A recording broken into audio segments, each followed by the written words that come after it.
If I could talk to my younger self, when like my 2012 lyrical, not even 2012, 2014, I would have just told her, like, don't forget about you. Don't forget about you. Because in between all of the bullshit, like, your gut feeling was right. You know what I'm saying? And as much as you were putting into people, like, make sure that you're looking into what they're putting into you as well. Because a business is a business at the end of the day. You know, you have the consumer and you have the product. And so I would have just told her to hug herself a little bit more. But the crazy thing is that I call myself shielding my kids from just like different ways of the world and not really realizing that they grew up with me and they saw every inch of every single thing and they went through every emotion and every good time and they went through bad times as well. So, you know, I don't know. I just would have told her to protect herself a little bit more. So having a balance in the industry, there is no balance. There's no balance. I have no balance at all. I'm trying to have a balance now, which is hard for me, but I don't really feel like, as a manager, you juggle so many things. You know what I mean? And so when you're juggling, the ball can fall out your hand, or it can, you know what I mean, or it can stay. So, and for like other managers that I have conversations with that are bigger managers, like I'm very cool with Jeff Robinson, who is the manager for her.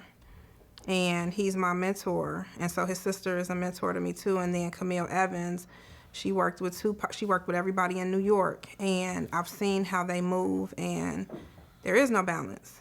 You know what I mean? We put ourselves last when we should be really putting ourselves like right behind the client so you can make sure that you're still taking care of yourself, because for a long time, like, you'll have to go to the doctor and you didn't go to the doctor because you're running around trying to make sure that you on beck and call for another human being, and it's okay. And so, like, even me, I just went to a series of doctor's appointments like last week just because I wasn't really focusing on myself. And then it was like, well, damn, if I fall out and I leave my kids, I did that all for a client. Like, I can't do that. I can't do it no more. So I just started realizing that I was the bag. I started doing consultations with artists. I'm not really pressed to like be the, the top tier manager again, because I never was trying to be that. I just was working. I was just serving a purpose, trying to do the best thing that I could do and make it make sense. Also, being a manager, I am a momager. I try not to be. So my daughter is a music artist. She just was actually in Forbes for writing for a huge snowboarder in New York. My son is a basketball player, and everybody kind of watched him grow up on the internet because I documented everything for him, as well as Ashley. So he just literally signed onto a D1 school at HBCU in Miami. So he's 19 now. So the balance with being a mother of two talented individuals, like, my focus is there.